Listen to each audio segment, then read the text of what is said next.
تمام اہل تصوف کا یہ نقطہ ہمیشہ یاد رکھیے گا کہ انہوں نے کام وہی کیا ہے جو نبی پاک علیہ السلام کے تمام غلاموں کو کرنا چاہیے، بس ذرا حکمت سے کیا ہے، تھوڑا دانائی کے ساتھ کیا ہے، تھوڑا فہم و فراست کے ساتھ کیا ہے۔ آپ دیکھیے نبی کریم صلی اللہ تعالی علیہ وسلم نے نا فتح مکہ کے موقع پر جو پالیسی بنائی تھی نا، حضرت سعد ابن عبادہ رضی اللہ تعالیٰ عنہ علم بردار تھے، جھنڈا ان کے ہاتھ میں تھا، تو انہوں نے ایک بیان ایسا دیا جو اس پالیسی کے مطابق نہیں تھا۔ بندہ بڑا خاص ہے، آدمی بڑا معتبر ہے، خدمات بڑی عمدہ ہیں، لیکن ماحول اس طرح کا بن گیا ہے کہ حضرت سعد ابن عبادہ سے جھنڈا واپس لیا جائے۔ اور جھنڈا کسی سے واپس لینے کا مطلب یہ تھا کہ آپ نے کمان واپس لے لی کسی سے، اب ان سے جھنڈا واپس لیا جائے گا۔ حالات ایسے پیدا ہو گئے، لیکن ان کی کوئی ایسی بڑی غلطی نہیں ہے جس کی وجہ سے لیا جائے، اور تقاضا حالات کا یہ ہے کہ جھنڈا لے بھی لیا جائے۔ اب کیا کیا جائے؟ حساس آدمی ہے، دل ٹوٹ جائے گا۔ تو نبی کریم صلی اللہ تعالی علیہ وسلم کی خدمت میں عرض کیا گیا، یا رسول اللہ اب کیا کرنا ہے؟ ماحول کچھ اور بن گیا ہے اور شخصیت کا اپنا وزن کچھ اور ہے۔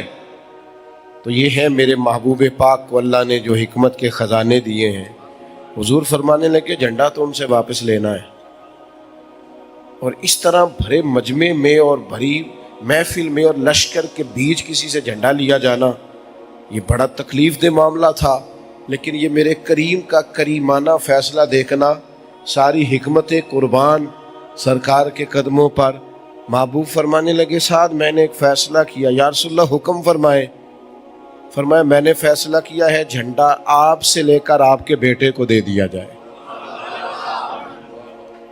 سب سے زیادہ کوئی باپ اس وقت راضی ہوتا ہے جب اسے سمجھ آتی ہے نا میرا پتر میرا کام سنبھالنے کے قابل ہو گیا، وہ تو سمجھتا ہے میرا قد اونچا ہو گیا۔ تو جس بات میں وہ ناراض ہو سکتے تھے یا دل ٹوٹ سکتا تھا، محبوب کریم علیہ السلام نے رنگ یہ اختیار کیا کہ اسی بات پر وہ سب سے زیادہ راضی ہو گئے۔ صوفیاء کیا کرتے؟ محبوب سبحانی غوث سمدانی شیخ لاسانی میرے مرشد کریم رضی اللہ تعالیٰ کیا کرتے؟ کام بڑی دانائی سے کیا ہے، کام ذرا تدبر سے ہوتا ہے۔ یہ نہیں ہو سکتا کہ آپ تیز اڑنے کا شوق بھی رکھیں اور پھر آپ مخالف سمت سے آنے والی ہوا سے ٹکرائیں بھی نہ۔ ساری باتوں، سارے تانوں، اور یاد رکھیے گا صوفیاء کو ان کے دور میں بھی سارے تنقید، سارے تعریف کرنے والے نہیں ملتے، ان کے دور میں بھی سارے تعریف کرنے والے نہیں ملتے، تنقید کرنے والے بھی ملتے ہیں۔ ہر مزاج کا آدمی ہوتا ہے، اور کچھ لوگوں کا بیچاروں کا منہ کا ذائقہ ہی ہمیشہ کڑوا کسیلا رہتا ہے۔ وہ گھی پر بھی اعتراض کریں گے، شہد پر بھی اعتراض کریں گے، لیکن اپنے ذائقے کو ٹھیک کرنے کی کوشش نہیں کریں گے۔ یہ بھی بعض لوگوں کے ساتھ مسئلہ ہوتا ہے۔ تدبر ہے نا، حکمت ہے۔ ایک ملاح کشتی چلانے والا تھوڑا لہجے کا سخت تھا، اور دجلہ کے کنارے سرکار بغداد کا آنا جانا تھا، تو دو حصوں میں تقسیم تھا شہر، کچھ لوگ اس طرف تھے کچھ اس طرف تھے، اور مین ایک معاملہ تھا لوگوں کا آنا جانا۔ ملاح لہجے کا تلخ تھا، انداز اس کا ٹھیک نہیں تھا۔ حضرت غوث اعظم رضی اللہ تعالیٰ عنہ سیاحت فرماتے فرماتے دجلہ کے کنارے جو جا نکلے، تو ایک شخص کو کھڑے دیکھا وہ رو رہا ہے، تو فرمایا آپ کیوں روتے ہیں؟ تو اس نے کہا حضور یہ ملاح فلاں بن فلاں ہے، ہمارا محلے دار ہے، میں بھی جانتا ہوں آپ بھی جانتے ہیں، میں غریب آدمی ہوں، مجھے دریا کے اس پار جانا تھا، کشتی میں جو بیٹھا ہوں تو اس نے اتار دیا ہے، صرف اس وجہ سے کہ میرے پاس نقد پیسے نہیں تھے۔ میں نے اس سے کہا ہے کہ یار دوبارہ دے دوں گا، لیکن اس نے سب لوگوں کے بیچ میں اتار بھی دیا ہے اور توہین بھی کی ہے۔ اس نے کہا مفت خوروں کے لیے کشتی نہیں بنائی، نیچے اترو، پیسے ہوں گے کرائے کے تو سفر کرنا۔ اب یہ کہ حضور غوث پاک نے یہ نہیں فرمایا کہ تمہیں تعویذ دیتے ہیں آئندہ سے مسئلہ حل ہو جائے، یہ نہیں فرمایا دعا کریں گے جمعرات کو صبح 9 بجے آ جانا، یہ نہیں فرمایا حضرت نے کہ یہ لوگ ہوتے ہی ایسے ہیں، تم چھوڑو، ایسے لوگوں کے منہ لگنے کی کیا ضرورت تھی. کوئی ایسا جملہ نہیں. رب کے بندوں کا تدبر اپنا ہوتا ہے. آپ فرمانے لگے تم یہی رکو، میں آیا، گھر تشریف لے گئے، 100 دینار لائے. اتنی دیر میں وہ ملاح سواریاں دوسری جانب اتار کر اس جانب واپس لوٹ چکا تھا. وہ جیسے ہی نیچے اترا، حضرت محبوب سبحانی نے اسے بلایا، اس غریب آدمی کو بھی پاس کھڑا کیا اور 100 دینار اس ملاح کے ہاتھ میں تھما کے فرمانے لگے یہ 100 دینار رکھ لو، آج کے بعد جب ختم ہو گئے تو میں اور دے دوں گا، 100 رکھو، ختم ہونے پر اور لے لینا. لیکن فرمایا آج کے بعد اگر کوئی غریب کشتی پہ بیٹھا تو ہین کر کے نیچے نہ اتارنا، اسے عبد القادر کے کرائے پر سفر کرا دینا. نیچے نہیں اتارنا، لوگوں میرے کرائے پر سفر کرا دیا کرنا. اس شخص کو تسلی ہو گئی جو شکایت کر رہا تھا. لیکن چند ہی منٹ گزرے تو وہ ملاح جس کو لوگ کہتے تھے کہ پتھر کا لہجہ رکھتا ہے اور کانٹوں کا مزاج رکھتا ہے اور ہر وقت کڑوی اور کسیلی باتیں کرتا ہے، تھوڑی ہی دیر گزری تو اس کی آنکھوں میں آنسو چمک رہے تھے. کہنے لگا بغداد کے مرشد ایک دفعہ معاف کر دے، آج کے بعد شکایت کا موقع نہیں آئے. آپ تدبر کے ساتھ کام کریں گے، آپ دانائی دیکھیں گے. اپنے ہی بچوں کے بارے میں ہمارا انداز ٹھیک نہیں ہوتا. بچے سے غلطی ہو گئی، یا بچہ جو ہے. اچھا پھر عجیب بات یہ ہے کہ آپ کی عمر ہے 50 سال اور بچے کی عمر ہے 18 سال، اور آپ کا تقاضا یہ ہے وہ آپ کے حساب سے کام کرنا شروع کر دے. آپ اس کی عمر کا تقاضا دیکھیں جب آپ کی عمر کو پہنچے گا نا.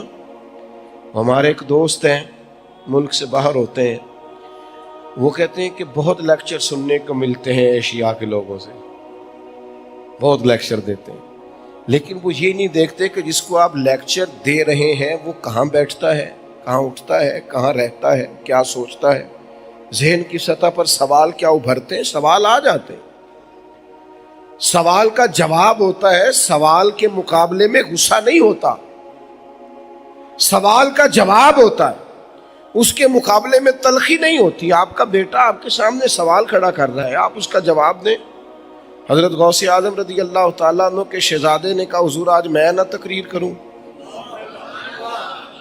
میں کر لو. کہتے ہیں میں نے بڑے دلائل سے مزین گفتگو کی لیکن لوگ ٹس سے مس نہ ہوئے.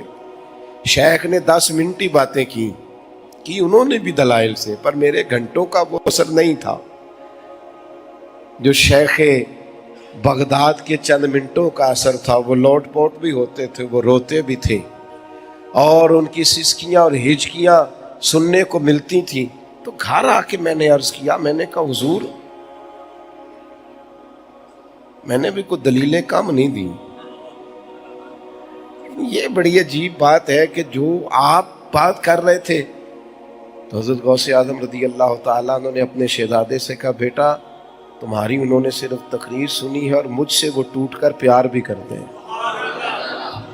جب تم اس مقام پر پہنچو گے، ان کے دکھ سکھ میں شامل ہو جاؤ گے، یہ تم پر اعتماد کرنے لگیں گے، یہ تمہیں اپنا خیر خواہ جاننے لگیں گے، اور پھر جب تم کوئی بات کرو گے تمہیں باعمل سمجھنے لگیں گے. پھر ان کی بات کا اثر جلدی ہوگا. تمہاری سادہ بات بھی ان پر اثر انداز ہوگی، لیکن پہلے تمہیں اس مقام پر آنا پڑے. تو دانائی، تدبر. آپ دیکھیے نا، نبی پاک علیہ السلام نے فتح مکہ کے بعد ایک جنگ سے مال غنیمت آیا تو تالیف قلب کے لیے جو نئے لوگ مکے میں مسلمان ہوئے تھے، مکہ فتح ہوا تھا، ان کو زیادہ دیا. تو کسی ایک آدھ نوجوان نے کہیں دبے لفظوں میں کہہ دیا کہ وہ قریبی لوگ جو سرکار کے ہیں ان پر محبت زیادہ ہونے لگی ہے اور مال زیادہ ملنے لگا ہے. تو سوال تھا نا، ذہن پہ آ ہی گیا ہے. یہ سوال بڑے ڈاڈے ہوتے ہیں، یہ آ ہی جاتے ہیں.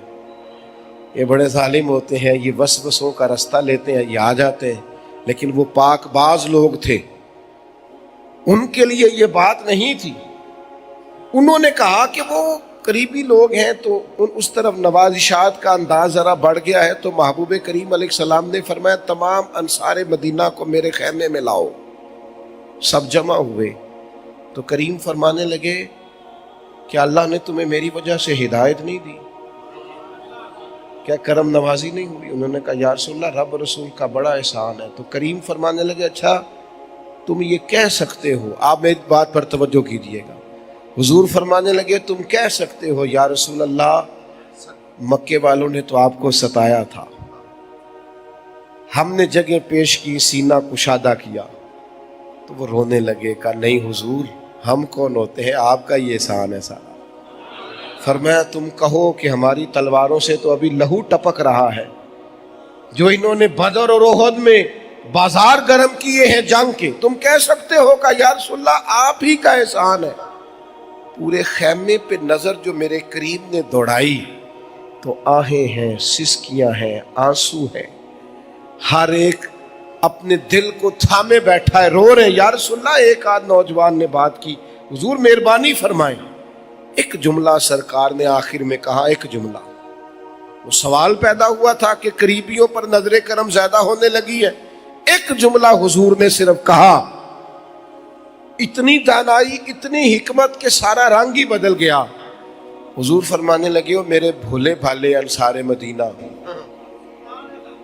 کیا تم یہ پسند نہیں کرتے کہ مکے والے اپنے گھر جائیں تو اونٹ اور بھیڑ بکریاں لے کے جائیں، اور مدینے والے جب مدینے جائیں تو اللہ کا رسول ساتھ لے کے جائے؟ اب تو حالت ہی کچھ اور تھی، اب تو روح وجد کر رہی، اب تو گویا ان کا دل کر رہا تھا جو ہمارے پاس ہے وہ بھی کوئی لے جائے۔ کیا تم پسند نہیں کرتے بٹھا کے اپنے محبوب کو اپنے پہلو میں جو لوگ کچھ نہیں کرتے وہ بھی کمال کرتے ہیں؟ کیا تم پسند نہیں کرتے کہ تم اللہ کا رسول ساتھ لے جاؤ؟ تو وہ ذہنوں پر ایک سوال تو ابھرا تھا، پر میرے کریم کی یہ دانائی ہے اور حکمت ہے کہ حضور نے یوں اس سوال کا جواب دیا ہے کہ روح تک وجد کرنے لگ گئی۔ تھوڑے سے نا سیانے ہو جائیں، تھوڑے سے جی تھوڑے سے نہیں، کچھ دا نہیں بنتا پیا پروگرام، صرف تھوڑے سے کہندے ابا جی ڈاڈے نے، میں کہا جے تے نال سیانے بھی نے نا، جے تے نال تے پھر تے ڈاڑ پونا قبول ہے، تے جے نیرے ڈاڈے نے پھر مشکل ہے گا۔ اگر تو تھوڑے بہت ساتھ دیکھیں نا، حکیم کہتا تھا گولی کڑوی ہے تھوڑا گڑ ڈال کے کھا لینا، تو اگر تو وہ کڑوے ہیں پر ساتھ گڑ کا مشورہ دیتے ہیں تو پھر تو چلو بات بنتی ہے، لیکن یہ کہ اگر نیرے کڑوے ہیں تو پھر ذرا معاملہ مشکل ہو جائے گا۔ استاد سخت ہے، پڑھاتا بھی ہے، اگر تو پڑھاتا ہے تو سختی قابل قبول ہے، لیکن اگر نیرا سخت ہے نا، اسباق پر توجہ کوئی نہیں، تو پھر اس کی سختی قابل قبول ہے۔ شیخ سخت ہے، متقی بھی ہے، پرہیزگار بھی ہے، تیری تربیت کا پورا خیال بھی رکھتا ہے، اسے نالائقوں کو بھی سیدھا پدرا کرنا آتا ہے، اگر تو آتا ہے نا ٹھیک ٹھاک کرنا۔ حضور غوث اعظم کے مدرسے میں نا اسباق تقسیم ہو رہے تھے، ہمارے مدارس دینیہ میں سبق تقسیم ہوتے ہیں، یہ استاد قابلیت رکھتے ہیں نحو میں، یہ نحو پڑھائیں گے، یہ صرف پڑھائیں گے، یہ منطق، یہ فلاں سبق، یہ فلاں اسباق بانٹے جاتے ہیں۔ حضرت غوث اعظم کے مدرسے میں سبق بانٹ رہے تھے تو ناظم تعلیمات کہنے لگے حضور آپ کو بھی سبق دینے ہیں؟ فرمایا نہیں حضور، آپ تو کتنے کتنے گھنٹے اسباق پڑھانے کے شوقین ہیں۔ تو آپ فرمانے لگے تم مجھے سبق نہ دو، تم مجھے بچے دو۔ حضور کون سے؟ فرمایا لائق لائق سارے رکھ لو، نلائق سارے مجھے دے دو۔ جتنے نلائق ہیں نا، نلائقوں کو میں پڑھاؤں گا، مجھے کہہ لینے دو یار، مجھے کہہ لینے دو، میرا دل کرتا ہے میں کہہ دوں۔ نبی پاک نے بھی فرمایا ہے جو کبیرہ گناہ والے ہوں گے قیامت والے دن میری شفاعت کے نیچے ہوں گے۔ میری شفاعت کبیرہ گناہ والے لوگوں کے لیے ہوگی، کبائر۔ جب سے دیکھا ہے نا لباس بشری میں تمہیں، ہر فرشتے کی یہ خواہش ہے کہ وہ انسان ہو جائے، اور میں کسی شخص سے بیزار نہیں ہو سکتا، ایک ذرہ بھی تو بیکار نہیں ہو سکتا، اس قدر پیار ہے انسان کی خطاؤں سے مجھے. وہ گناہگار کتنا سونا ہوگا جس کے سفارشی حضور بنیں گے قیامت والے. کتنا سونا ہوگا جس کا بازو پکڑ کے اور حضور ہمارے وکیل نہیں ہے، شفیع ہے. وکیل کہتا ہے اس نے کچھ بھی نہیں کیا اسے چھوڑ دیں، جج سے کہتا ہے اس نے کچھ بھی نہیں کیا چھوڑ دیں، اور شفیع کہتا ہے ان نے سارا کچھ ہی کیتا جی تسی میرا منہ دیکھو. حضور شفیع ہے.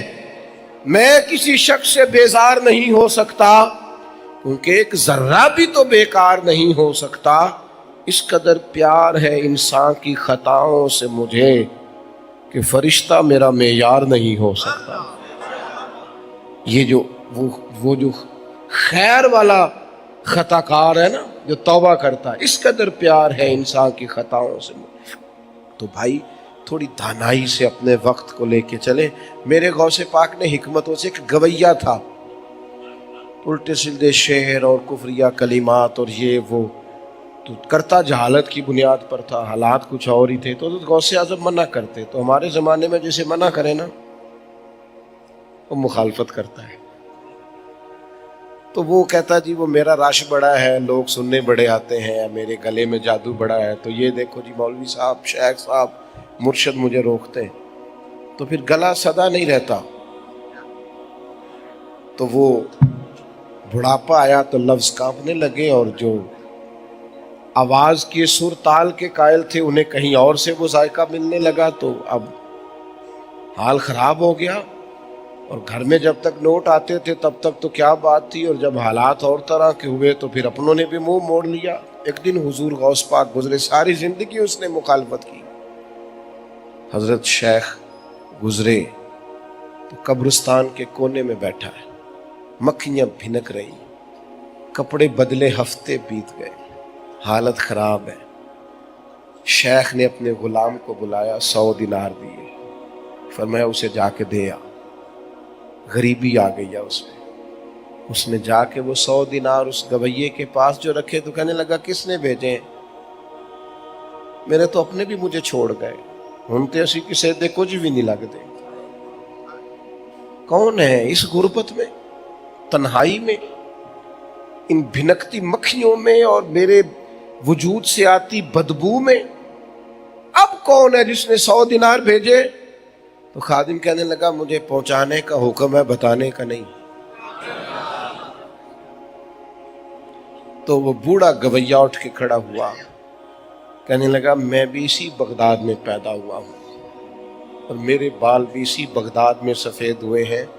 میں یہاں کے عالموں کو بھی جانتا ہوں، تاجروں کو بھی جانتا ہوں، فقیہان شہر سے بھی آگاہ ہوں. میری اس غربت میں اگر مجھ پر کوئی ترس کھا سکتا ہے تو وہ عبد القادر جیلانی ہے. اس کے علاوہ کسی میں اتنی اخلاقی جرت نہیں. میں نے عمر بھر مخالفت کی ہے غوث پاک، اور ان کا یہ حال ہے کہ اس غربت میں. وہ جو خادم تھا نا، گلاں کریے اپنے سجنا دیاں منہ ہوراں ول تر کے، اس خادم نے جب سنا تو وہ رو پڑا. تو اس کا رونا تصدیق تھا.